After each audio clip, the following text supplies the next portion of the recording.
এই দেখো কতটুকু কনজেস্টেড এরিয়া, কতটুকু জায়গা থাকে দেখো শুধু এখানে। এই সমস্যার সম্মুখীন হতে হয় আমাদেরকে নিত্য অহরহ। তো যদি 4 লেন হয় তো এই সমস্যার সমাধান অবশ্যই হয়ে যাবে। প্রচুর গাছপালা কাটা পড়বে। পিডব্লিউডির উপরে যারা আছে, যাদের দোকানপাট বসতি স্থান আছে, তারাই একমাত্র ক্ষতিগ্রস্ত হবে। নতুন করে রিবিল্ড হবে অনেক কিছু, অনেক রাস্তাঘাট এই পথে আছে যেগুলি ভাঙা, দীর্ঘদিন ধরে রিপেয়ারিং করা হয় না, সেগুলি কিন্তু একেবারে নতুন রূপে সেজে উঠবে। সর্বোপরি প্রচুর পরিমাণে অ্যাক্সিডেন্ট কমবে রাস্তায়। বেপরোয়াভাবে যে সমস্ত গাড়ি চালকরা গাড়ি চালায় তাদের কবলে পড়তে হয়, সাধারণ মানুষকে, পথচারীদেরকে, সাইকেলে যারা আরোহণ করে তাদেরকে। আমার পেছনে যে রাস্তাটিকে তোমরা দেখতে পাচ্ছ, এখান থেকে প্রধানত চলে যাবে ভারতমালা প্রকল্পের রাস্তা, যা পরবর্তীতে 312 নম্বর জাতীয় সড়ক নামে পরিচিতি পাবে। মুর্শিদাবাদের জঙ্গিপুর থেকে উত্তর 24 পরগনা জেলার বসিরহাট পর্যন্ত দীর্ঘ 329 কিলোমিটার লম্বা রাস্তা, তার আন্ডারে রয়েছে এই রাস্তাটি। এই রাস্তা এদিকে চলে গেছে বগুলা হয়ে কৃষ্ণনগর এবং এর অপোজিট সাইডে চলে গেছে দত্তপুলিয়া হয়ে বনগাঁর দিকে।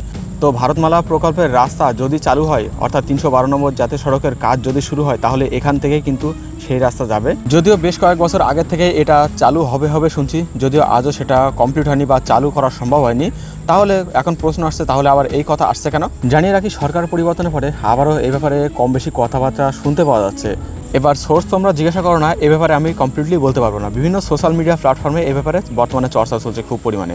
তো যেহেতু এই প্রকল্পটি দীর্ঘ প্রায় 10 বছরেরও আগের প্রকল্প, তাই হয়তো অনেকেই ভুলে গেছে যে ভারতমালা প্রকল্প সেটা আবার কি। তো সে ব্যাপারে কম বেশি তথ্য তোমাদের জানিয়ে দিই। 2015 সালের আশপাশ নাগাদ কেন্দ্র প্রতিরক্ষা মন্ত্রণালয় থেকে একটা আর্জি উঠেছিল ভারতের সীমান্ত সুরক্ষা আরও জোরদার করার ব্যাপারে, আর তারই ফল হলো এই ভারতমালা প্রকল্প। মূলত ভারতের সীমান্তবর্তী যে সমস্ত রাস্তাগুলি 2 লেনের আছে, সেগুলিকে অন্ততপক্ষে 4 লেন করাই ছিল এই প্রকল্পের অন্যতম উদ্দেশ্য। তো আমার পেছনের এই রাস্তাটিও 2 লেনের এবং এখান থেকে সীমান্ত কোথাও 10 কিলোমিটার তো কোথাও 500 মিটার, আর সেজন্য এই রাস্তাটিও পড়ে ভারতমালা প্রকল্পের আন্ডারে। এখন কাজ কবে শুরু হবে সেটা আমার জানা নেই, তবে যদি শুরু হয় তাহলে কিন্তু মানুষজন, গাছপালা এসবের একদিক থেকে যেমন প্রভূত ক্ষতি হবে, সেরকম উপকৃত হবে সাধারণ মানুষ কিন্তু অনেক গুণেই।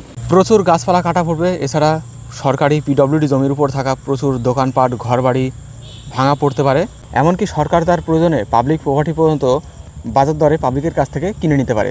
এছাড়াও ভাঙা পড়বে রাস্তার ধারে থাকা স্কুল, কলেজ, সরকারি অফিস, কাছারি, মন্দির, মসজিদ, সমস্ত কিছুই। তবে যে শুধুমাত্র ভাঙা পড়বে এমনটা কিন্তু নয়, নতুন করে রিবিল্ডও হবে অনেক কিছু। অনেক রাস্তাঘাট এই পথে আছে যেগুলি ভাঙা, দীর্ঘদিন ধরে রিপেয়ারিং করা হয় না, সেগুলি কিন্তু একেবারে নতুন রূপে সেজে উঠবে। অনেক ব্রিজ আছে যেগুলি দীর্ঘদিন ধরে সংস্কারের প্রয়োজন ছিল বা চওড়া করার প্রয়োজন ছিল, সেগুলিও নতুন করে নির্মাণ হবে, নতুন করে সংস্কার হবে। তবে এই প্রকল্পের প্রয়োজন ছিল কি প্রয়োজন ছিল না, এ ব্যাপারে তথ্য আপনারা জানাবেন। আমি আপাতত এখান থেকে যাব এখানকার পাশেরই একটা বাজারে, এবং সেখানকার কিছু বর্তমান দৃশ্য দ্বারা এই প্রকল্পের ক্ষতি বা লাভের ব্যাপারটা তোমাদের সামনে তুলে ধরার চেষ্টা করব। আমার সাধ্যমতো আমি চেষ্টা করব। আমার সাথে মতের অমিলও অনেকের হতে পারে, তো কমেন্ট বক্সে অবশ্যই সেগুলো লিখে জানাবেন। কোনটা হওয়া উচিত, কোনটা হওয়া উচিত নয়, সেগুলো জানাবেন। চলুন তাহলে সেই লোকাল বাজারে যাওয়া যাক। তো আমি এখন চলে এসেছি একটা বাজার এলাকা দত্তপুলিয়াতে, আর এখানকার দুপাশের কন্ডিশন যদি তোমরা দেখো, একেবারে রাস্তা লাগোয়া কিন্তু এখানকার দোকানপাট, এমনকি এখানে ব্যাংক পর্যন্ত রয়েছে, সমস্ত কিছু রয়েছে। আর এখানকার সবথেকে বড় ব্যাপার যেটা হলো যে একেবারে রাস্তার কোলে তো দোকান রয়েছে, রাস্তার দুপাশের পরিবেশটাও খুব একটা সুন্দর না। রাস্তার উপরে কোথাও জল জমে আছে, কোথাও নোংরা জমে আছে, এরকম নানান কিছুই তোমরা কম বেশি দেখতে পাচ্ছ। এবং রাস্তার দুধারটা অনেকটাই উঁচু, যার জন্য এই ম্যাক্সিমাম জলটা রাস্তার পরেই এসে জমে। তাছাড়া কোলের দিকটা যদি তোমরা দেখো, এখানেও কিন্তু অবস্থা খুব একটা ভালো নয়। আর এই জায়গাটি দেখতে পাচ্ছ, এটি হচ্ছে দত্তপুলিয়া মোড়ে মাথা বলা হয় এদিকে প্রধানত। আমার এই সামনের থেকে ডান দিকে চলে গেছে রানাঘাট এবং সোজা চলে গেছে বনগাঁর দিকে। আর এইখানে কিন্তু একটা রয়েছে স্কুল, প্রাইমারি স্কুল, এবং সেই সাথে উচ্চ প্রাথমিক স্কুল অর্থাৎ উচ্চ মাধ্যমিক স্কুলও রয়েছে। এই যে এটি হচ্ছে প্রাইমারি স্কুল, এখানে রয়েছে একটা প্রাইমারি স্কুল। আর যদি আমি এদিকে সোজা চলে যাই, অর্থাৎ বনগাঁ অভিমুখে, যেখান থেকে এই ভারতমালা প্রজেক্টের রাস্তা যাবে, সেদিকে যদি চলে যায়, তো এখানে কিন্তু একটা উচ্চ মাধ্যমিক স্কুলও রয়েছে এইখানটাতে। ঠিক এই যে এই ভিতরটাতে রয়েছে উচ্চ মাধ্যমিক স্কুল। আর এইখানটাতে সবথেকে বড় সমস্যা হলো ম্যাক্সিমাম সময় কিন্তু এই রাস্তাটায় যানজট অর্থাৎ জাম লেগে থাকে। তার কারণ এই রাস্তাটা মানে সম্পূর্ণরূপে 2 লেনের পর্যন্ত নয়। আর দুপাশের কন্ডিশন তো দেখতে পাচ্ছ, রাস্তার দুধারে ছোট ছোট প্রচুর দোকান রয়েছে। এমনকি আমাদের একটা দোকানও আছে এখানে। তো এই যে রাস্তাটা 2 লেনে সম্পূর্ণ না হওয়াতে প্রচুর জাম তো বাদেই, সেই সাথে অনেক অসুবিধার সম্মুখীনও হতে হয় মাঝে মধ্যেই। শুধুমাত্র এই রাস্তা নয়, এর পাশে যে সমস্ত রাস্তা রয়েছে সে সমস্ত রাস্তাতেও অ্যাক্সিডেন্ট হয়। আর যে সমস্ত দোকানিরা আছে, এই দেখো কীভাবে চলাচল করছে, দেখো যে সমস্ত দোকানিরা রয়েছে পাশে, সে সমস্ত দোকানদারদের যে ক্রেতা, তারা কিন্তু তাদের প্রয়োজনীয় গাড়িটাই সব এই রাস্তার উপরেই নিয়ে এসে রাখে। আর রাস্তার কন্ডিশন দেখো, এই সমস্ত জিনিসগুলো কিন্তু সুধার আসবে, মানে ভালো হবে যদি, ওরে বাপরে, ভারতমালা প্রকল্পের ওরে বাপরে রাস্তা চালু হয়, মানে শুরু হয়ে যায় আর কি। এই সমস্ত জিনিসগুলো কিন্তু অনেকটা সুধার আসবে। তবে হ্যাঁ, যে দোকানপাটগুলো রয়েছে এগুলো কিন্তু আর থাকবে না, কিছু গাছও কাটা পড়বে। রাস্তায় দেখতে পাচ্ছ অনেক পুরনো গাছও পর্যন্ত এখানে আছে, এমনকি ভাঙতে হবে বেশ কিছু মন্দিরও। এখানে একটা দেখো বড় ঠাকুরের মন্দির রয়েছে, এই সমস্ত। আর এই যে রাস্তার কন্ডিশন, তারপরে মানে উল্টো পাল্টা গাড়ি চালানো, এই স্বভাবগুলো, এই জিনিসগুলো অনেকটাই কমবে। এই জায়গাটা দেখো, এখানকার রাস্তার কন্ডিশন দেখো, এইগুলো কিন্তু অনেকটাই সুধার হবে। শুধুমাত্র ক্ষতির সম্মুখীন যেটা হবে সেটা হচ্ছে দোকানিরা, আর বাদ বাকি সমস্ত দিক থেকে কিন্তু বলতে গেলে সুধার আসবে, মানে ভালো হবে। তো এখান থেকে আমি সামনে যে মূল বাজার এলাকা সেই দিকে যাব, সেইটাতে গিয়ে তো দুপাশের দৃশ্য দেখাতে যাব, এবং সেখানকার একটা দৃশ্য তোমাদেরকে দেখাবো, তোমরা অবাক হয়ে যাবে। সেই দৃশ্যটা আগে অনেকেই দেখেনি, এখানে যারা এসেছে তারা। আর আমাদের এই এলাকাটা দেখো অনেকটাই কিন্তু জনবহুল এলাকা, এখানে প্রচুর মানুষের বসবাস আছে। তারপরেও কিন্তু এখানে যে রাস্তাঘাটটা, এটা আরও চড়া হওয়া উচিত ছিল, কিন্তু 2 লেন পর্যন্ত ঠিকঠাক করে কমপ্লিট না। আর যখন একটা গাড়ি আসে তখন তো অসম্ভব ধরনের জাম লেগে যায়। আমার পেছনে একটা বাস আসছে, তো আমাকে এখন দ্রুত এখান থেকে বেরোতে হবে, নাহলে দাঁড়িয়ে যেতে হবে, নাহলে সমস্যার মধ্যে পড়বো। দেখো হর্ন বাজিয়ে যাচ্ছে। তো এই হচ্ছে কন্ডিশন, দেখতেই পাচ্ছ,